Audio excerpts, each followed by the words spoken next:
John chapter 9. As he went along, he saw a blind man from birth. His disciples asked him, "Rabbi, who sinned, this man or his parents, that he was born blind?" "Neither this man nor his parents sinned," said Jesus, "but this happened so that the works of God might be displayed in him. As long as it is day, we must do the works of him who sent me.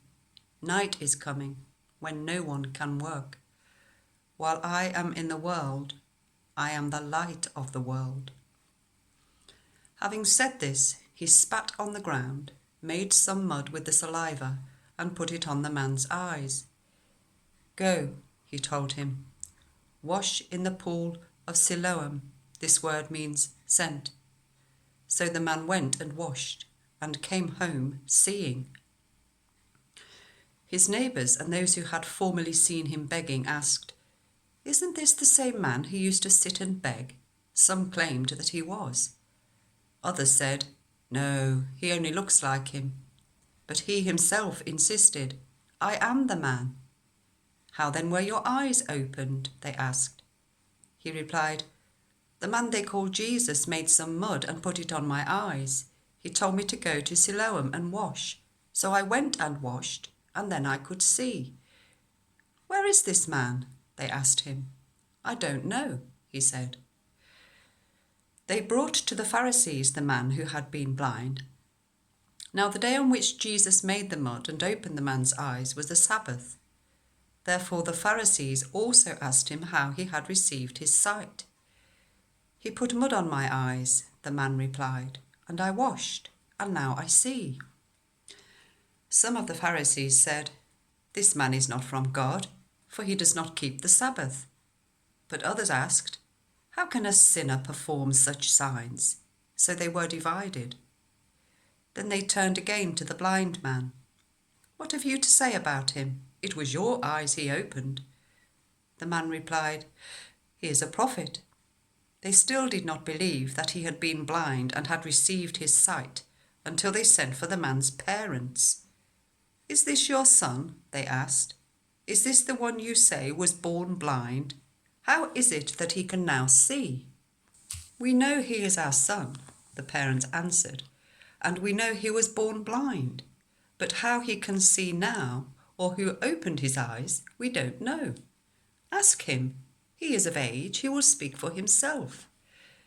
His parents said this because they were afraid of the Jewish leaders, who already had decided that anyone who acknowledged that Jesus was the Messiah would be put out of the synagogue. That was why his parents said, "He is of age, ask him." A second time they summoned the man who had been blind. "Give glory to God and tell the truth," they said. "We know this man is a sinner." He replied, "Whether he is a sinner or not, I don't know. One thing I do know.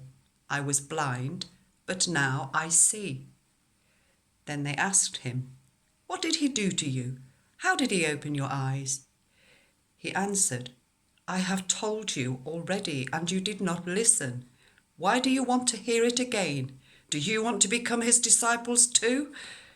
Then they hurled insults at him and said, "You are this fellow's disciple. We are disciples of Moses. We know that God spoke to Moses, but as for this fellow, we don't even know where he comes from."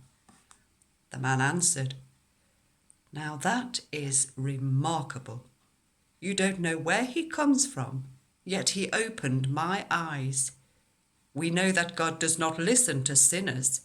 He listens to the godly person who does his will. Nobody has ever heard of opening the eyes of a man born blind.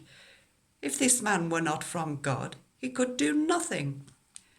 To this they replied, "You were steeped in sin at birth. How dare you lecture us?"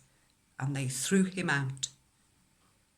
Jesus heard that they had thrown him out, and when he found him, he said, "Do you believe in the Son of Man?" "Who is he, sir?"